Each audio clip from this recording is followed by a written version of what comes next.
आली आली आली. एकदाची तलाठी भरती आली. ज्या क्षणाची तुम्ही अतिशय आतुरतेने चातकासारखी वाट बघत होता त्या तलाठी भरतीचं चित्र अतिशय क्लिअर झालेलं आहे. आता पोरं म्हणतात मास्तर एवढी पोलीस भरती गेली, इतक्या मोठ्या जाहिराती गेल्या, तवा तू लाईव्ह येत नव्हता, तवा तुला फोन करू करू बेजार आम्ही. मास्तर या की लाईव्ह, या की लाईव्ह, तवा नाही ना आता तलाठी आल्यावरच एवढा उत्साह का संचारला? त्याचं कारण काय पोरांनो, मी स्वतः एक तलाठी आहे, त्याच्यामुळं मला खरंच लय मजा येते. तलाठी भरती म्हणली की आपल्याला प्रचंड आनंद होतोय. त्याच्यामुळं आपण फिर वही दिल्लाया ह्या पद्धतीनं आजच्या या सेशन मध्ये काय आहे, तलाठी भरती संदर्भात, तलाठी या पदासंदर्भात म्हणजेच तुमचं ग्राम महसूल अधिकारी या संदर्भामध्ये सर्व काही म्हणजे बाबा नेमकं कोण कोण फॉर्म भरू शकतंय ती तुमचं क्लिअर होईल.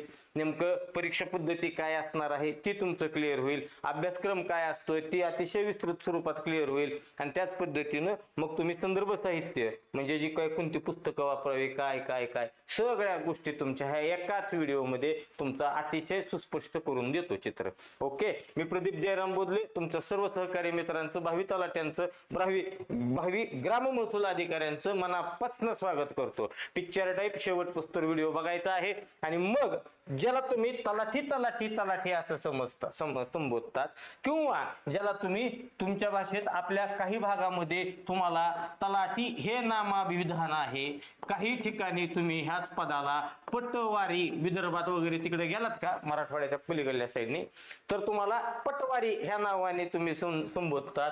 आणि याला आता सध्या महाराष्ट्र शासन ग्राम महसूल अधिकारी असं संबोधतं. ही पोस्ट मित्रांनो राज्य शासनाचा जो तुमचा महसूल व वन विभाग आहे याच्या अंतर्गत ही पोस्ट येते. महसूल व वन विभाग म्हणजे ज्या विभागामध्ये तुमचा कलेक्टर जिल्हाधिकारी असतो, ज्या विभागामध्ये तुमचा तहसीलदार, बरोबर का नाही, आणि त्याच विभागामध्ये तुम्हाला हा तलाठी असतो. क्लिअर झाली ही गोष्ट. महसूल व वन विभाग, ठीक आहे. शासनाने त्याला आता ग्राम महसूल अधिकारी असं नामाभिधान दिलेलं आहे. तुम्ही तलाठी म्हणायचो, पटवारी म्हणायचो, तर आता ग्राम महसूल अधिकारी का, तर ग्रामसेवकाचा कार्यक्रम कसा झाला, ग्रामसेवकाला लोक काय म्हणायला लागली, लोक म्हणजे त्यांनी संघटनेने त्यांच्या हे केलं आणि शासनाने मान्यता दिली. ग्रामसेवकाला ग्राम विकास अधिकारी म्हणायला लागले. मग आम्हाला बी राग आला. आम्ही काही ना कारण भाऊसाहेब तलाठी, बरोबर का नाही, आणि मग कुठं चाललो, तलाट्याकडे चाललो. जरा थोडा आमचा अपमान आहे आणि म्हणून मग आम्ही सुद्धा आता आमचं नाव काय करून घेतलं, ग्राम महसूल अधिकारी. ठीक आहे. तर महसूल व वन विभागामधली गट क या संवर्गात मोडणारी ही पोस्ट आहे. गट क म्हणजे काय म्हणतात सर, थर्ड क्लास नको तसं समजू, क्लास 3 ची पोस्ट आहे. परंतु क्लास 3 या संवर्गामधली क्लास 1 ची पोस्ट आहे बरं का. चौकशी करा नीटनेटके. क्लास 3 जरी तुम्ही म्हणत असताना गट क संवर्गातला सगळ्यात टॉपची पोस्ट कोणती असेल तर लक्षात ठेवा तलाठी ही पद असते. स्टार्टिंगच पेमेंट तुम्हाला 35 ते 40 हजाराच्या दरम्यान तुमचं पेमेंट वगैरे स्टार्ट होईल. त्याच्या संदर्भामध्ये एक स्वतंत्र व्हिडिओ करता येईल. ठीक आहे. तर मग तुम्हाला काय, ग्राम महसूल अधिकारी, मग सर हे आम्ही कोण फॉर्म भरू शकतो, मग त्याला काय कॉमर्स पाहिजे का, BA पाहिजे का, BSc पाहिजे का, आणखीन कोणती वेगळी पदवी पाहिजे, काही सुद्धा नाही, काही सुद्धा नाही. तुम्ही कोणत्याही शाखेचे पदवीधर असावे, कोणत्याही. म्हणजे सर माझं आर्ट मधनं BA झाले तो फॉर्म भरू शकतो. सर माझं सायन्स मधनं माझी BSc झालेली आहे तू बी फॉर्म भरू शकतो. सर माझं आर्ट नव्हतं, सायन्स नव्हतं, मी कॉमर्स केलंय, मी चालेल का, भाऊ तू सुद्धा चालतो, कोणत्याही शाखेचा. आता इंजिनिअरिंग वाली येतील म्हणतील सर आमचा कार्यक्रम, तू पण चालेल, फक्त डिप्लोमा वगैरे नसावा, तुमची पदवी का असेल, मग तुमची ऍग्रीतली पदवी का असू द्या, ऍग्री डिप्लोमा चालत नाही. तुम्ही कोणत्याही, सर माझं MBA झालंय, yes boss you are welcome. Sir मी BCA केलंय, yes boss you are welcome. तुला काय सांगितलं मी, कोणत्याही मान्यता प्राप्त संस्थेची, मान्यता प्राप्त विद्यापीठाची. सर मी मुक्त विद्यापीठातनं फॉर्म भरला होता, सर BA केलंय मी मुक्त विद्यापीठातनं, भाऊ अरे तू कलेक्टर होऊ शकतो, तलाठीच काय, बरोबर का नाही. मान्यता प्राप्त विद्यापीठाची तुझी काय पाहिजे, पदवी पूर्ण पाहिजे. चुकून जर यदा कदाचित भावनेच्या भरात आनंदाच्या भरात पदविका असा शब्द आला असेल माझ्याकडनं चुकून माकून पाठीमाग तर विसरून जावा. पदवी लागते, ग्रॅज्युएशन पूर्ण पाहिजे कोणत्याही शाखेतनं. राहिला प्रश्न तुमचा, सर संगणक अर्हता लागते का हो? भाऊ ज्याला तू MSCIT म्हणतोय, होय लागते, पण कधी लागते? सर माझ्यापाशी आत्ता नाहीये, मी फॉर्म भरू शकत नाही. भरू शकतोय बरं का, भरू शकतोय तू फॉर्म. तुला नोकरी जॉईन झाल्यापासून, तू मित्रा जॉईन झाल्यापासून तू हे प्रमाणपत्र 2 वर्षाच्या आतमध्ये सादर करणे बंधनकारक आहे. म्हणजे पुन्हा असं म्हणायचं नाही आईला माझं ग्रॅज्युएशन तर कम्प्लीट आहे रे बेटे, पण माझ्याकडे MSCITचं प्रमाणपत्र नाही म्हणून मी अपात्र. नाही भाऊ, तू पात्र आहेस. सर टायपिंग लागते का? टायपिंग फिपिंग काही लागत नाही. टायपिंग 30-40 आणि कुठं 60 आणि 100 आणि 150 टेनोन पिनोन नो, कुठलंही नाही. सर कोणतं टेक्निकल नॉलेज? काही नाही भाऊ, तुला आतमध्ये लय टेक्निकल नॉलेज देण्यात आल्यावर. ठीक आहे सर, माझ्याकडे अनुभव. भाऊ अनुभव हा प्रकार नाहीये. ढिगाऱ्याचा अनुभव तुला येणार आहेत. जे जसे लल्लाटी ते करे तल्लाटी. अनुभव वगैरे कोणतंही लागत नाही, कुठल्याही पद्धतीचं इतर प्रमाणपत्र लागत नाही. MSCITच्या प्रमाणपत्रामुळे अडचण येत नाही. फक्त तुला पदवी प्राप्त असणं गरजेचं, तीही कोणत्याही शाखेची विषय कर. गेलो पटकन पुढे. सर मग आता परीक्षा पद्धती काय आहे? यापूर्वी जिल्हा निवड समितीकडून ह्या परीक्षा घेण्यात येत होत्या. शांत चित्ताने व्यवस्थित ऐकून घ्यायचं आहे. यापूर्वी कलेक्टरच्या ह्याच्याखाली अध्यक्षतेखाली जिल्हा निवड समिती असायची. ह्या जिल्हा निवड समिती मार्फत ही परीक्षा घेतली जात होती.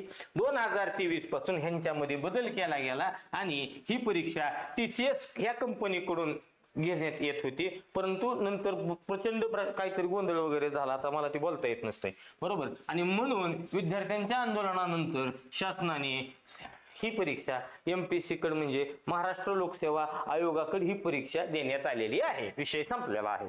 ठीक आहे. आणि मग ही परीक्षा सर कोणत्या ह्याच्यात येते? मग ही परीक्षा जरी MPSC कडे गेलेली असली तरी ही परीक्षा सरळ सेवा या अंतर्गत येत असते. त्यातर बऱ्याच जणांचं कन्फ्युजन असं आहे, सर MPSC कडे जर गेली असेल तर सर सगळ्याच गेले ते बरं का, फक्त पोलीस आणि शिक्षक वगळता इतर सगळ्या परीक्षा इथून पुढे MPSC घेणार आहे. आणि त्याच्यात सुद्धा संवर्ग कोणता? सरळ सेवा हाच संवर्ग आहे.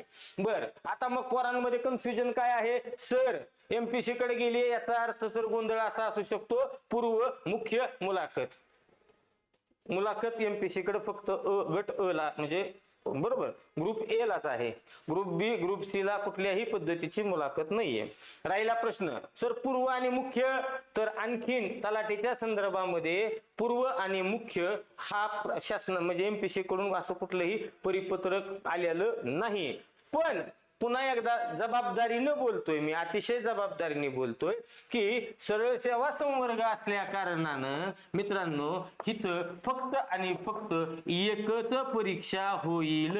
मी पुन्हा जबाबदारीने बोलत आहे.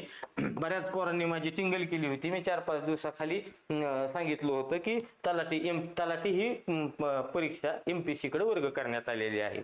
त्यावेळेस माझ्या प्रत्येक व्हिडिओला खालनं कमेंट्स पोरांच्या भरपूर येत होत्या. अक्षरशः काही जणांनी शिव्या दिल्या मला.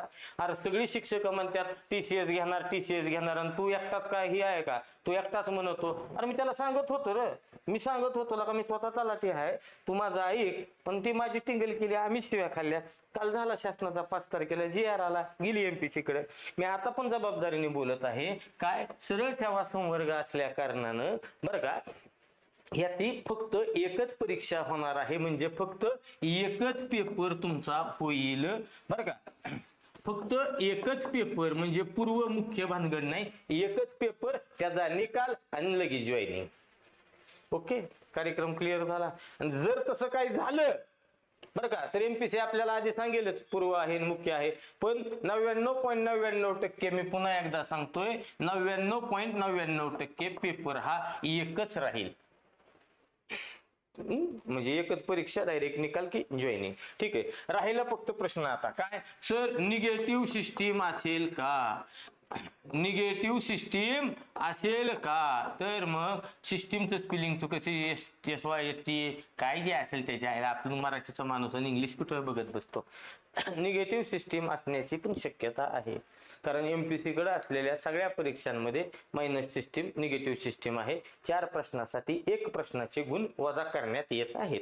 ठीक आहे, मग आणखीन MPSC ने ही गोष्ट काय क्लिअर केलेली नाही, निगेटिव्ह सिस्टीम असेल का, पूर्व आणि मुख्य असे 2 टप्पे असतील का. तर आपण काय म्हणतोय, 99.99% विश्वास ठेवा, टप्पा एकच असणार, एकच पेपर असणार.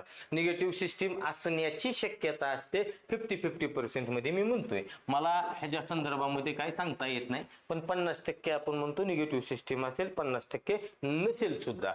ठीक आहे, कारण पुन्हा जबाबदारीने बोलतो आपण, कोणाबद्दल बोलायला लागलो आपण, सरळ सेवा संवर्गाबद्दल बोलतो. ठीक आहे सर, अभ्यासक्रम बॉन्डवर लिहून घ्या, याचा अभ्यासक्रम हाच आहे. 4च इव्हेंट मध्ये 4च घटकामध्ये ह्याचा अभ्यासक्रम विभागला जातो. मराठी सगळ्या अभ्यासक्रमाबद्दल विस्तृत बोलणार आहोत आपण, बरं का. तुमच्या मनात अभ्यासक्रमाबद्दल इतकी सुद्धा शंका राहणार नाही. मी म्हणतोय तीच अभ्यासक्रम बॉन्डवर लिहून घ्यायचा असणार आहे. ठीक आहे, मराठी व्याकरण व शब्दसंग्रह, इंग्रजी व्याकरण व शब्दसंग्रह, गणित बुद्धिमत्ता आणि सामान्य ज्ञान या 4 इव्हेंट मध्ये आपला अभ्यासक्रम डिवाइड झालेला असणार आहे, म्हणजे वर्गीकरण केलेलं असणार आहे. एक एक एक एक एक एक आपल्याला बघायचं आहे. आणि गेलो आपण मराठीमध्ये, आपला मराठीचा अभ्यासक्रम काय असेल. सर्वसाधारणपणे वर्णमाला आपल्याला अभ्यासक्रमाचे स्वरूप असं दिलं जाईल, एका वाक्यात मी डिटेल मध्ये देतोय. मी अभ्यासक्रम डिटेल मध्ये तुम्हाला सांगायला लागलोय. आपल्याला येणारा अभ्यासक्रम एका वाक्यात येत असतो. मराठी व्याकरण व शब्दसंग्रह, वाक्यरचना, शब्दार्थ, संपला विषय.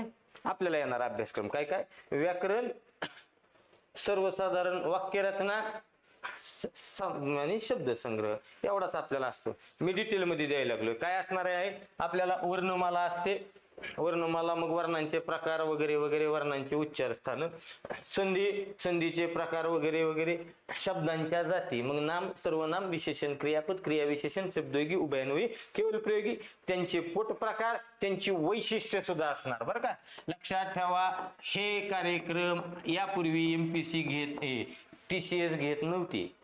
अधोरेखित शब्दाची जात ओळखा ह्याच्यावर दणका असायचा. आता तुम्हाला काय विधान तपासा ह्या पद्धतीनं प्रश्न पडतात. बरं का, लक्षात ठेवा, वैशिष्ट्ये सुद्धा असणार आहेत. त्याच पद्धतीने प्रयोग असणार, प्रयोगाचे पोट प्रकार असणार, समास असणार, समासाचे पोट प्रकार असणार, अलंकार असणार, वृत्त असणार. बरं का, वाक्याचे प्रकार असणार, वाक्य रूपांतरण असणार, वाक्याचं पृथक्करण असणार. त्याच पद्धतीनं काव्याचे रस, इथं लिहिताना राहिला असेल काव्याचे रस, हा सुद्धा टॉपिक असणार आहे. त्याच पद्धतीनं शब्दशक्ती हा सुद्धा टॉपिक असणार आहे, म्हणजे अभिधा, लक्षणा, व्यंजना हा सुद्धा टॉपिक असणार आहे. आणि पुन्हा शब्दसंग्रहामध्ये समानार्थी असेल, विरुद्धार्थी असेल, वाक्प्रचार असतील, म्हणी असतील, शब्दसमूहाबद्दल एक शब्द असेल, अनेक शब्द, एका शब्दाचे अनेक अर्थ असतील. त्याच पद्धतीने शब्दसिद्धी, तत्सम, तद्भव, देशी शब्द, परभाषीय शब्द इत्यादी इत्यादी. काही जर सांगताना राहत असेल, वेळेअभावी थोडक्यात व्हिडिओ आपल्याला कव्हर करायचा असतो म्हणून.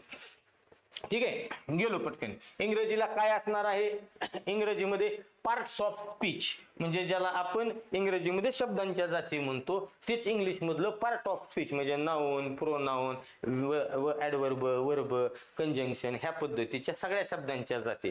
त्याच पद्धतीने सब्जेक्ट वर्ब ऍग्रीमेंट, बरोबर का नाही, subject verb agreement, write the following question by using काय, योग्य क्रियापदाचं रूप वापरायचं, बरोबर का नाही, त्याला तुम्ही सब्जेक्ट वर्ब ऍग्रीमेंट ह्या पद्धतीने म्हणतात. ती टॉपिक असणार आहे व्हॉइस, आपल्यात जसं प्रयोग तसं त्यांच्यातलं व्हॉइस, बरोबर ना, ऍक्टिव्ह व्हॉइस, पॅसिव्ह व्हॉइस, किंवा तुमचं काय म्हणायचं, चेंज द व्हॉइस हा टॉपिक आपला. त्याच पद्धतीने डायरेक्ट इनडायरेक्ट स्पीच पेटंट आहे, हे कायम असते परीक्षेमध्ये.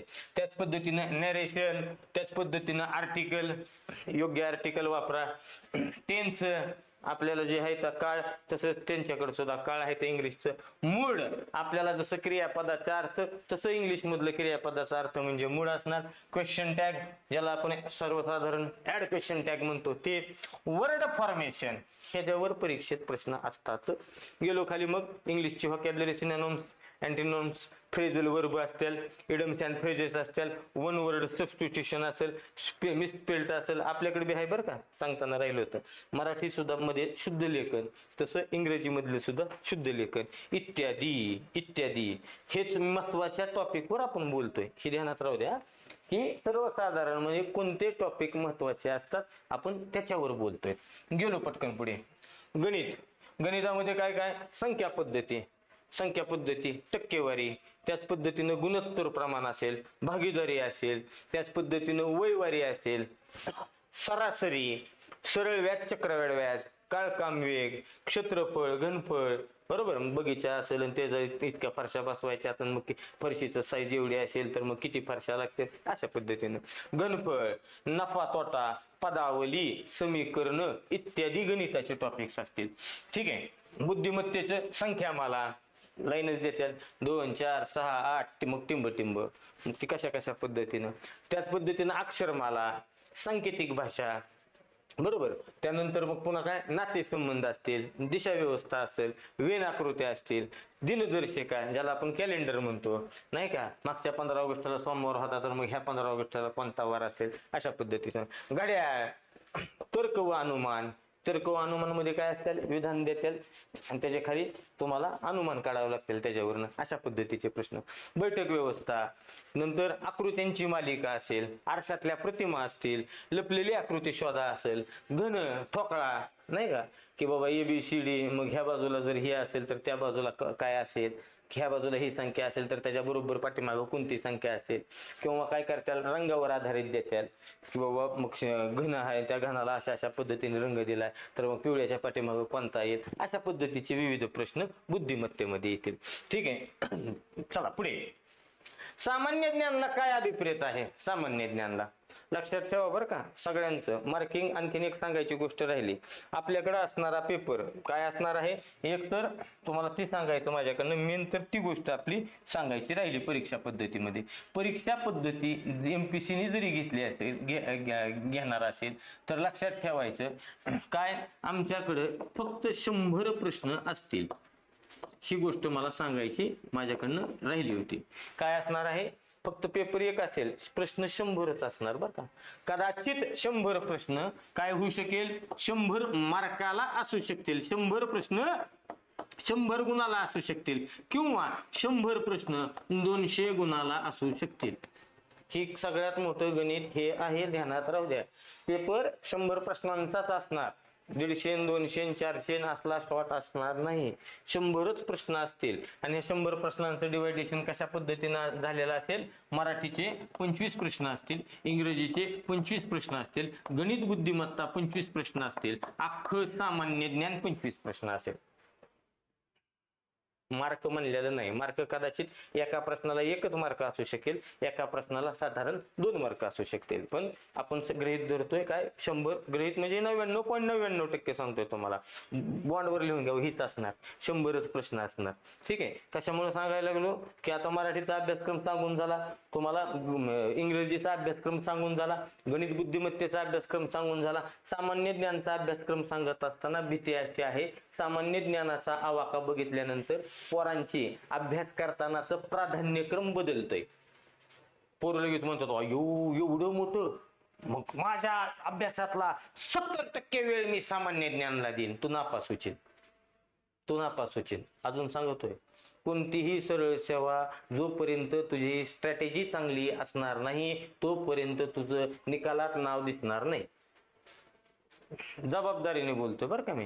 माझा लय अभ्यास आहे सर, माझा इतिहासात पैकीच्या पैकीचा, अरे कडू इतिहासाचा प्रश्नच 2-3 येतात आणि तुझा इतिहास अख्खा पाठ असून काय उपयोग आहे, प्राचीन पाठ आहे, मध्ययुगीन पाठ आहे, आधुनिक पाठ आहे, सांगूच नको तू. प्रश्नच त्याच्यावर 2 येणार आहेत, 2 ते 3, डोक्यावरनं पाणी गेलं.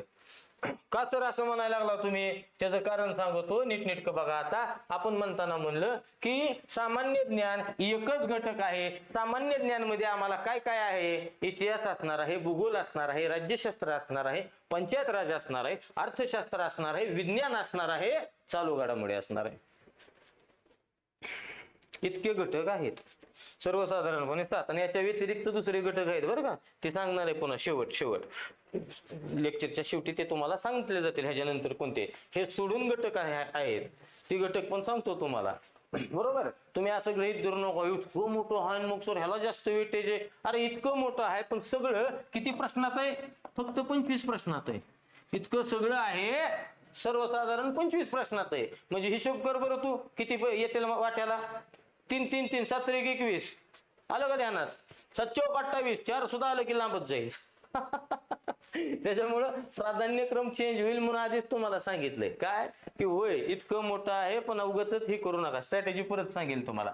इतिहासामध्ये सर्वसाधारण काय असणार आहे? प्राचीन मधून मुद्दामून पोरांचा संभ्रम होतो बरोबर का, म्हणून मुद्दामून अतिशय विस्तृत स्वरूपात तुम्हाला अभ्यासक्रम सांगत आहे.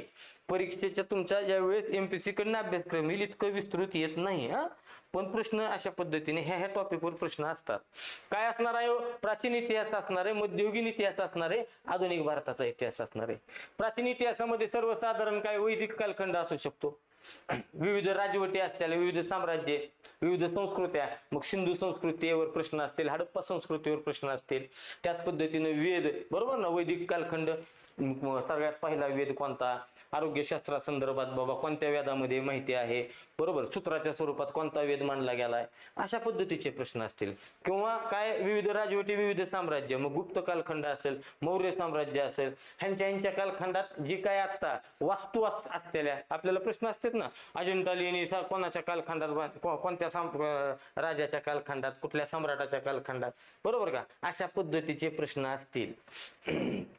विविध राजवटी वगैरे. मध्ययुगीनला काय येईल? दिल्ली सल्तनत येईल, मुघलांचा कारभार येईल बरोबर का नाही, मग दिल्ली शहर कुणी वसवलं, अशा पद्धतीचे प्रश्न. ताजमहल कुणी बांधला बरोबर, कुतुब मिनार कुणी बांधला, अशा पद्धतीचे प्रश्न असतील. त्यांच्या कालखंडात झालेल्या लढाया असतील, मग पानिपतचं पहिलं युद्ध असेल, पानिपतचं दुसरं युद्ध असेल बरोबर का नाही, अशा पद्धतीचे प्रश्न असतील. सम्राट आपल्या महाराणा प्रतापवर प्रश्न असेल, अशा पद्धतीचे प्रश्न ह्याच्यात तुम्हाला मध्ययुगीनला सुद्धा सापडतील. त्याच पद्धतीने शिवकालखंडावर प्रश्न असतील, शिवकालीन इतिहास ज्याला म्हणतो, पेशवाईवर प्रश्न असतील.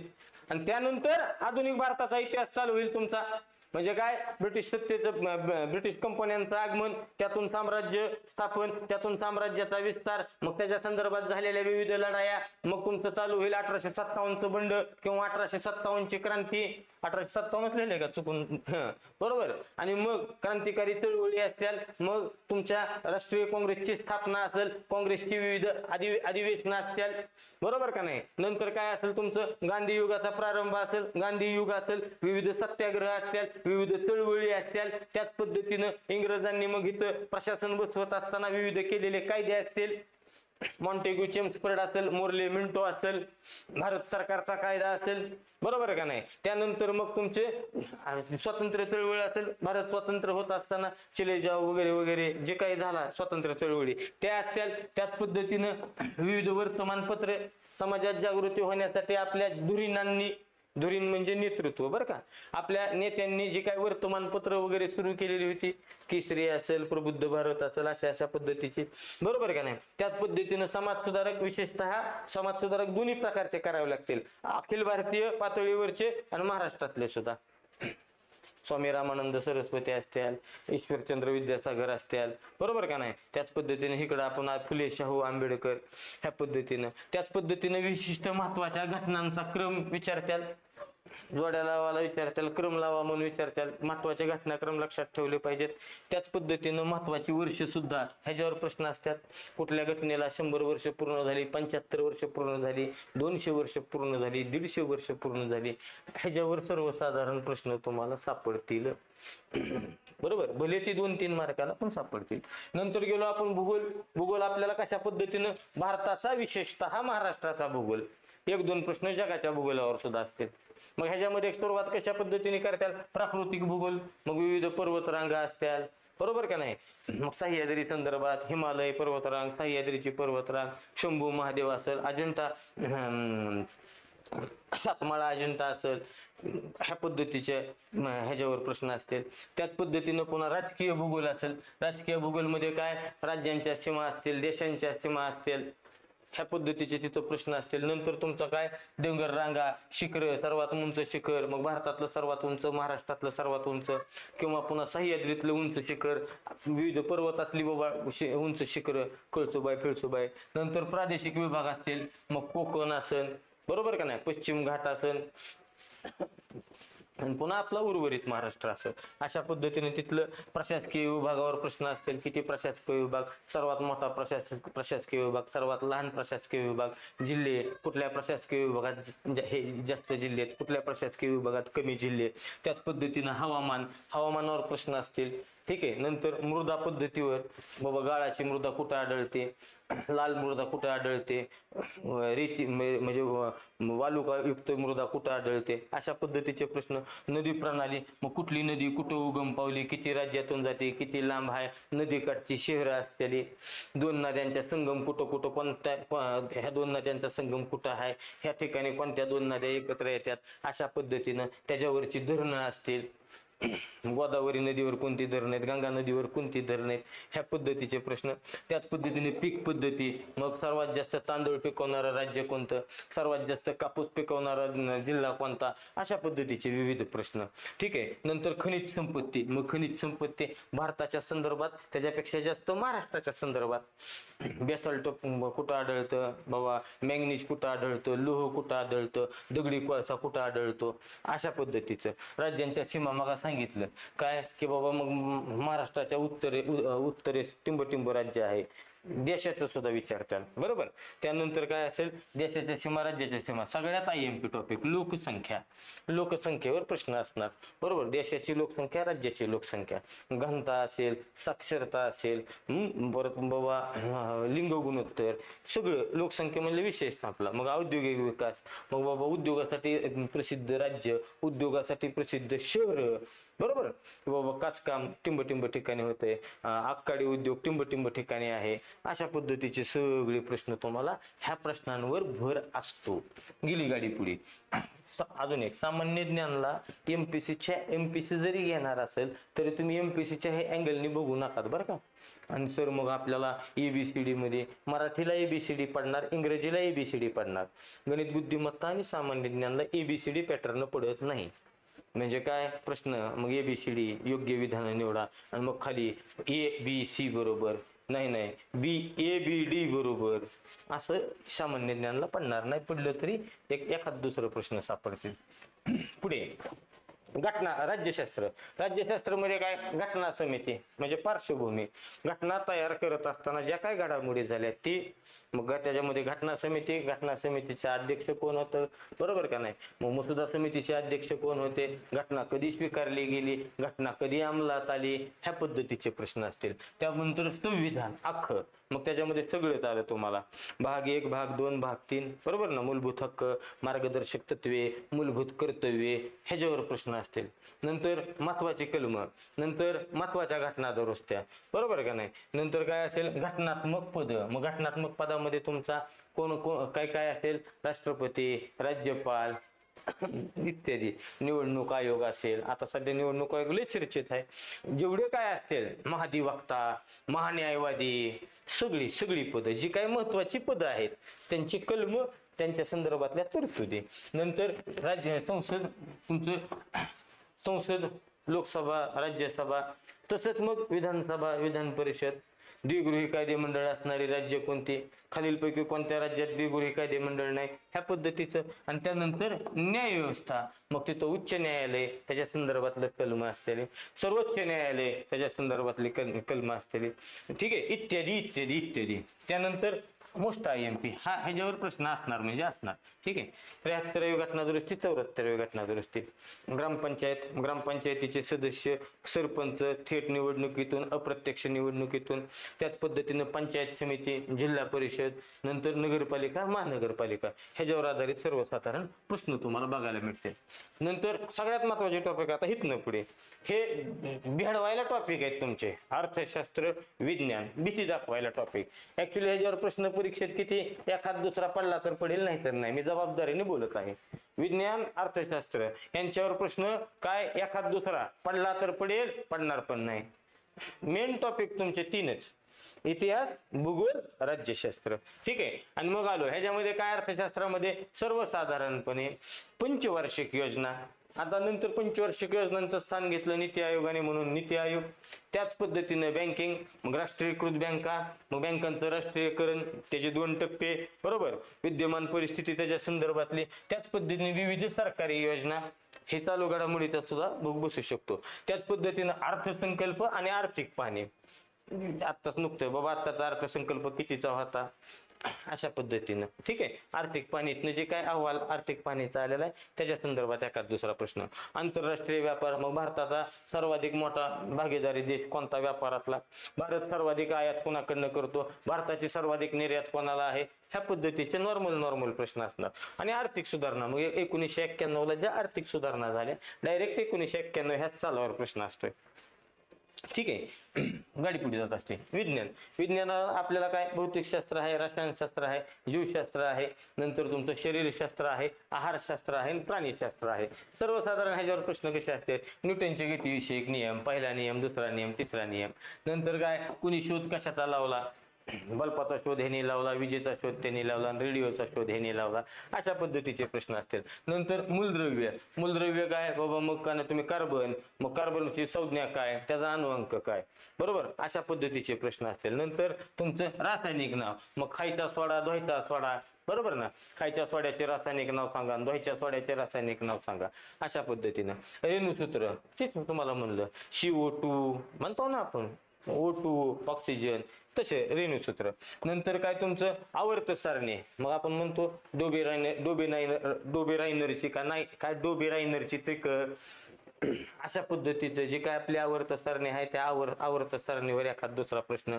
नंतर सगळ्यात जास्त वेटेज मग ह्याच्याकडं, ह्यामध्ये बरं का, जीवनसत्व, मग जीवनसत्व अभावी होणारे रोग. नंतर काय सजीवांचं वर्गीकरण, बघू आपण म्हणत नाहीत का एकपेशीय, द्विपेशीय, त्याच पद्धतीने प्राण्यांचं वर्गीकरण, वनस्पतींचं वर्गीकरण. नंतर मानवी संस्था, मग चेता संस्था, उत्सर्जन संस्था, इत्यादी. नंतर हे चुकून आलंय, पर्यावरण म्हणायचं होतं. पर्यावरणाच्या संदर्भातले प्रश्न, हवामान बदल विषयक प्रश्न, जे काय आता चालू आहे हवामान बदल, जागतिक तापमान वाढ, त्या संदर्भातले प्रश्न. भले काय आहे, पडला तर पडतोय, नाही तर नाही बी पडत. विज्ञानावर प्रश्न पडले तर साधारण एखाद दुसरा प्रश्न. ठीक आहे. गाडी पुढे जाते. नंतर चालू घडामोडींमध्ये काय काय पुरस्कार असतील, विविध अहवाल आलेले असतील, त्याच्या संदर्भात प्रश्न असतील, विविध काही नियुक्त्या झालेल्या असतील, महाराष्ट्राचे मुख्य सचिव कोण, देशाचे संरक्षण मंत्री किंवा कोण, अशा पद्धतीचे. नंतर काय कोण वारलेला असेल मोठा एखादा व्यक्ती, त्याच्या संदर्भातला एखादा प्रश्न असेल. विज्ञान विषयक जे काय घडामोड्या झालेल्या असतील, बरोबर, आत्ताच कोणाचा काहीतरी शोध लागलेला असेल, अमकं तमकं. संरक्षण विषयक, मग 2 देशामधला जे काय सराव झालेला असतो, अमकं तमकं, किंवा नवीन एखादं क्षेपणास्त्र चाललेला असेल, अशा पद्धतीनं. किंवा ते आपण म्हणत नाही का विज्ञानामध्ये सुद्धा एखादा उपग्रह सोडलेला असेल, मग त्या उपग्रहाचं नाव काय, त्या उपग्रहाचं कार्य कशासाठी सोडलाय, कुठल्या देशाचं सहकार्य घेतलं का, इत्यादी.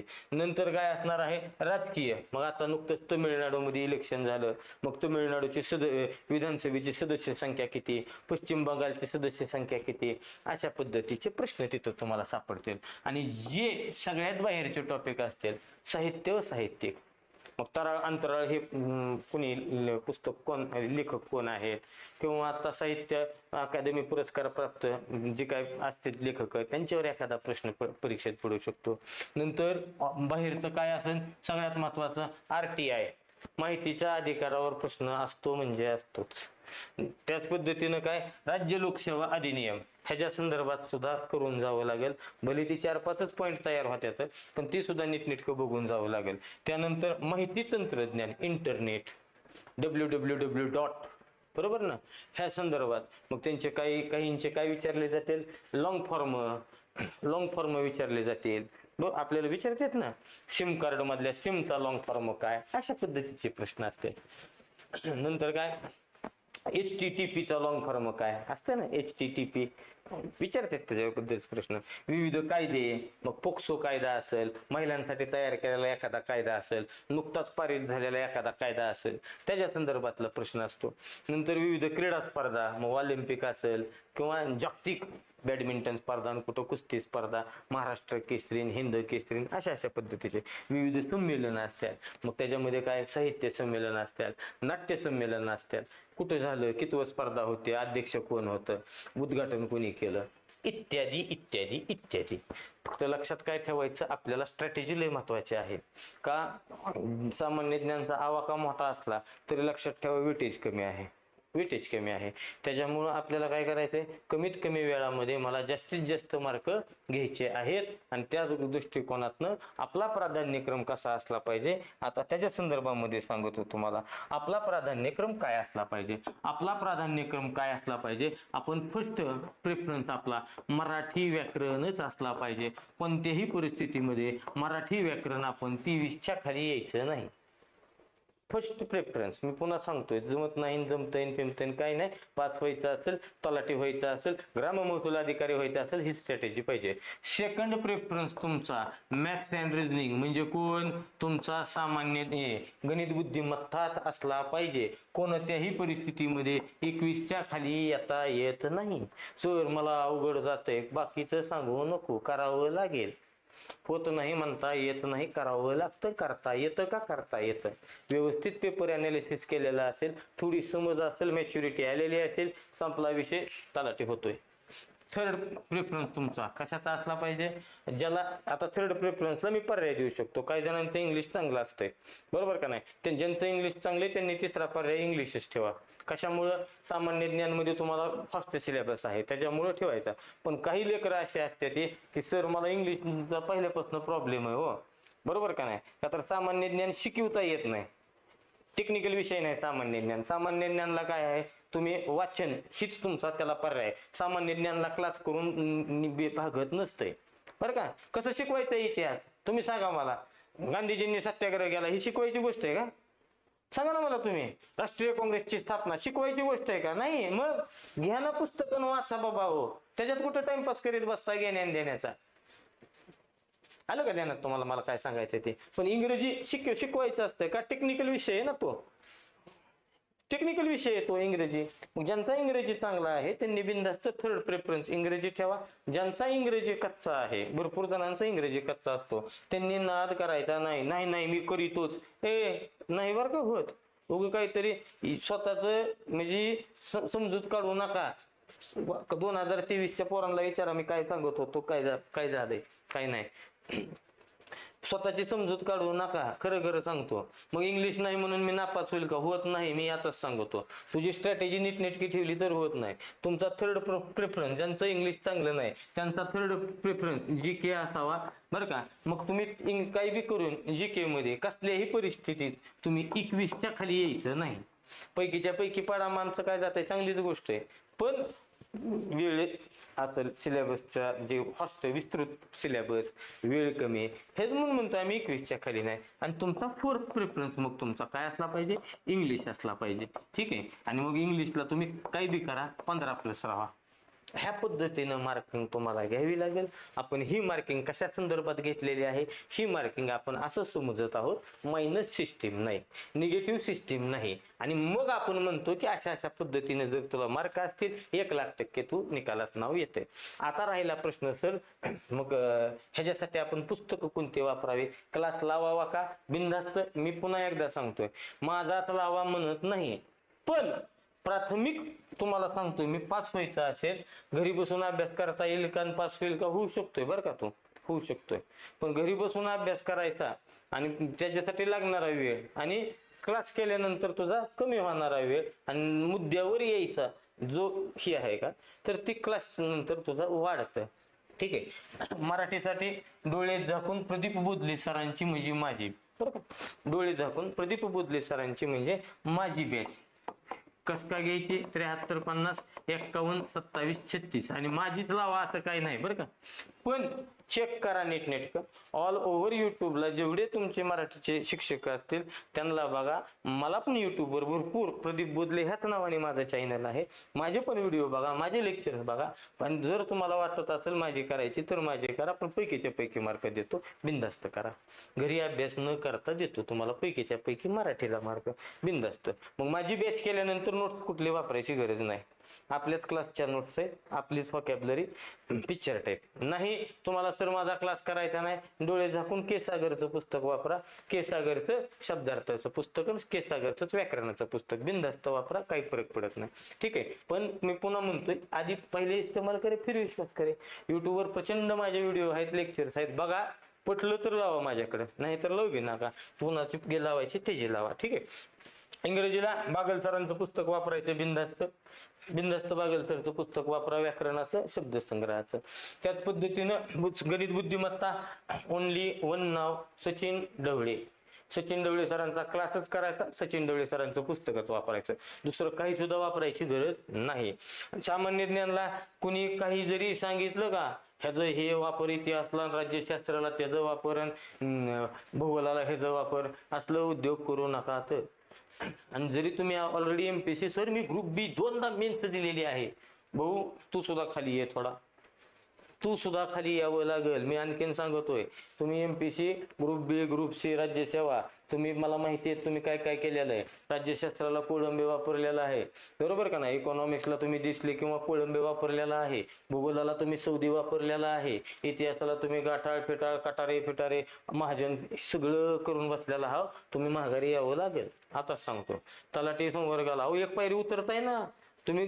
कुठे येत आता? 2 नंबर पायरीला आहेत. 1 नंबर पायरीला राज्यसेवावाले, 2 नंबर पायरीला ग्रुप बी वाले, 3 नंबर पायरी, बरोबर का नाही, ग्रुप बी ग्रुप सी. तुम्ही 2 नंबरला आहेत. तुमचं हे गटक संवर्ग आहे. तुम्हाला आणखीन एक पायरी खाली उतरावं लागेल. गपचूप तात्याचा ठोकळा जिंदाबाद, ह्याच्यापेक्षा पलीकडे काही करणे नाही. तात्याचा ठोकळा एकमेवच वापरावं लागेल. आणि चालू घडामोडीला बिनधास्त काय वापरताल तुम्ही? परिक्रमा वापरा चालू घडामोडीला, त्याच्या बाहेर काहीच येत नाही. परिक्रमा, चालू घडामोडी, डोळे झाकून एवढं करा. आणि मग आता माझ्या पोटापाण्याचं बघतो. मराठी व्याकरणाची आपली बॅच, नवीन बॅच परवा दिवशीपासून आपण स्टार्ट करत आहोत. परवा दिवशीपासून म्हणजे कधीपासून? 7 8 9 तारखेपासून आपण बॅच स्टार्ट करत आहोत. 9 मेला तलाठीसाठी आपण ग्रुप बी, ग्रुप सी, तलाठी यांच्यासाठी आपण एमपीसी लक्ष नावाने बॅच चालू करत आहोत. कोणतीही बॅच आपली कशी असते? जॉईन केल्यापासून 3 महिन्याची व्हॅलिडिटी असते. जॉईन केल्यापासून, ठीक आहे. जॉईन केल्या संपूर्ण सिलेबस कंप्लीट असलेली एक बॅच तुम्हाला उपलब्ध होते. तुम्ही कधीही बघू शकतात संपूर्ण रेकॉर्ड स्वरूपात.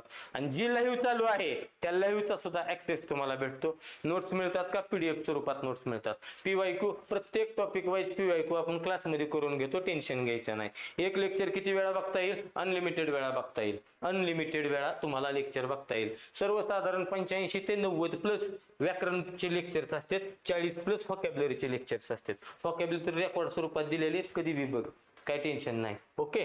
आणि मग पोरांनो फी किती असते? फी फक्त 999 रुपये असते. पण आपण ह्या बॅचला ओपनिंग ऑफर देत आहोत. 9 मे साठी ओपनिंग ऑफर देईल, जबरदस्त ऑफर देतो. ओपनिंगची मिळून राहा. ही संपूर्ण माहितीची पुस्तकात तुम्हाला पीडीएफ स्वरूपात देतोय. कुठं? जिथनं तुम्ही मेसेज करता तिथं टेलिग्राम चॅनलची लिंक आहे, त्या टेलिग्राम चॅनलला जॉईन करा. ही तुम्हाला अपलोड केली जाईल लगेचच. ठीक आहे. पिक्चर टाईप अभ्यास करा, एकच सांगतोय, पिक्चर टाईप बॅच जॉईन करा बरं का मराठीचे आपले.